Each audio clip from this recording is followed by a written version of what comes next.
Hey mamas, welcome back to my channel. If you are new here, welcome to the Working Mama Tribe. My name is Chanel. I am a working mama and I believe that an educated mama equals an empowered birth. The more you know, the better you can advocate for the birth that you deserve and desire. So if you're watching this video, you're probably thinking something along the lines of, when should I start pumping? How often should I pump? How do I build my freezer stash? I'm gonna go back to work eventually. How am I gonna make sure that my baby can still drink my milk? All these questions go around our heads when we're thinking about the first 3 months postpartum. That is when our milk is starting to come in. That is when we're starting to establish a breastfeeding relationship. And there's just so many questions that come up in our heads as we see some of our friends breastfeeding, as we look at other mamas who are breastfeeding, and we see different people and they show their freezer stashes, and we're trying to figure out, how do we actually build our freezer stash? On top of the fact that you may have already started pumping, but you don't necessarily enjoy being stuck to a cord in the wall all day. So in this video, I'm going to show you how I was able to build my freezer stash in just 1 month without pumping. Okay, so if you have not heard of a Haaka before, I don't know where you've been, but I'm about to put you on game. This is called a Haaka. It is a silicone breast pump, and while it is not a pump, it does suction to your breast to be able to pull out any excess milk or leaking that you might have, especially in that first month of breastfeeding. If you're in the first month of breastfeeding and you're trying to figure out, how do I regulate my supply? I feel engorged, or you're still pregnant and you know that you want to breastfeed, this is a great tip and trick and hack for you to start building your freezer stash. Now, in the first month of breastfeeding, when our milk finally does come in around day 3 to 5, and if you have a C-section, it takes a little bit longer, comes in around day 5 or 7, your boobs will be full, like rocks, double D's, whatever you have. Your husband, your partner may be looking at you like, where did those come from? That was the comment that I got, and really, even though it probably looks attractive to them, you're like, this is not sexy. This is milk. But when our milk comes in, our breasts get pretty engorged because they're constantly filling up with milk. And during that first month of life, our bodies have to regulate themselves to how much our baby is actually eating at each nursing session. Now, if we don't empty our breasts, it can lead to something called mastitis. Mastitis is essentially an infection that our body has to fight off, and typically happens when our breasts do not get released or emptied enough and they just continue to fill up. If you've been there, you don't want to go back. If you haven't been there, you don't want to visit it. During that first month of life, as our body regulates itself, it's not smart for us to actually start pumping unless we absolutely have to. Why is that? Well, we don't want to start pumping and emptying our breasts outside of what our baby is eating or what letdown we're catching in our Hakka, because that tells our body that we actually need to keep producing this amount of milk because our babies are eating that much milk per session, when that actually may not be the case. So I've used the Hakka to empty my breasts without actually pulling too much away from it so that my body can regulate itself, and I can save some of that milk that is leaking because it is liquid gold, and it's called liquid gold for a reason, and we do not want to waste any drop of it. For those of you who have heard the phrase, don't cry over spilled milk, I've cried many a tears because milk has spilled, and if you're a breastfeeding mama, you will absolutely cry if you see spilled milk or if somebody spills your milk. So that phrase does not apply to breastfeeding mamas. So when you're using the Hakka, it actually is suctioned onto your breast. It is not actually pulling or suctioning in the same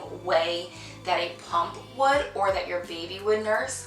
However, it does suction to your breast so that there is a little bit of a pull, and it can catch any excess or letdown that is coming when you are nursing or when you're just engorged. So when you're nursing your baby, you're going to be nursing him or her on one breast. You're going to take your Hakka and you're going to attach it to the other breast because your other breast is still full of milk, and whether or not your baby switches during a nursing session or they just nurse on one side for each session, you still need to empty the opposite breast of whichever one your baby is nursing on.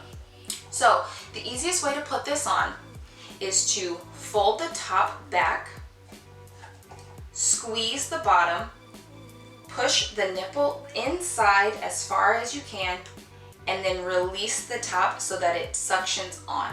And that's exactly what it's going to look like on your breast. You may need to do that a few times just so that it's comfortable and that your nipple is being pulled down the middle of the Haaka. Once you get it, you can just leave it on your breast. I can't actually let it go right now because this is cotton, but when you're nursing your baby, this is also going to be filling up with milk while you nurse. And then if you switch mid-session, baby's nursing on this side now, you can go ahead and do this on the other side as well, and it'll catch as much of the letdown or any of the milk that's continuing to come out. Anytime I nurse on one side, especially in that first month of life, I was getting like 4 to 5 ounces between the two breasts, sometimes even one breast. If she was only nursing on one side, I would almost fill this thing up. And so if you're nursing in the first month, you're probably nursing 8 to 12 times a day, every 2 to 3 hours. You getting between 2 to 4 or 5 ounces, however much your body is producing, that is going to build up your stash really, really fast. And another hack that I have is doing this at night, especially between the hours of 1 and 5 a.m. is going to be really important, because that's actually when our bodies are producing the most milk. So if you are not doing this throughout the day, definitely make sure that you're doing it at night, because it'll really help you build that stash up really, really quickly. Not only that, but if you're engorged, even if you're not nursing, if you're engorged and you just find yourself leaking kind of throughout the day just because you're getting full or baby's about to wake up, you can definitely just pop that on there and walk around until baby wakes up, or just do whatever you need to do. You're in the car. This is like a very easy travel way to pump milk and to build your freezer stash while you're on the road, while you're on your way to work, whatever it may be. But this is going to be the best way for you to build your stash without having to actually pull your pump out. And then eventually, once your body regulates itself and you're getting closer to needing to continue to build that stash, this may not be as effective once your body regulates itself, but it still will be somewhat effective. And at that point, you can definitely pull the pump out. I don't recommend mamas pull their pumps out before 1 month of breastfeeding so that their bodies can regulate themselves, because you really don't need too much of a stash at the beginning unless you start to bottle feed pretty quickly. But the Haaka really can still serve the same purpose as a pump. Make sure you're washing your hands after every time you use this. Make sure you're washing this thoroughly after every use, because you don't want any of the bacteria to be sitting in here and passing from one session to the next, and then that being frozen and baby consuming that later on. So again, make sure you're always using proper sanitation when it comes to breastfeeding and nursing, even hand expressing. Make sure you're washing your hands before and after you do hand express. If you're a breastfeeding mama or you plan to become a breastfeeding mama, make sure you have this on your registry. I have in the description below a sample registry that you can look at and make sure that you have all of the necessary items for baby, as well as for you when you're breastfeeding and just into the postpartum life. If you found this video helpful, make sure to hit the thumbs up button below. It really helps me know what videos you all are liking, what I need to continue making more of. And if you've used the Haaka before, comment below and tell us how it's worked. Thank you guys for watching. I hope you enjoyed it. See you on the next video.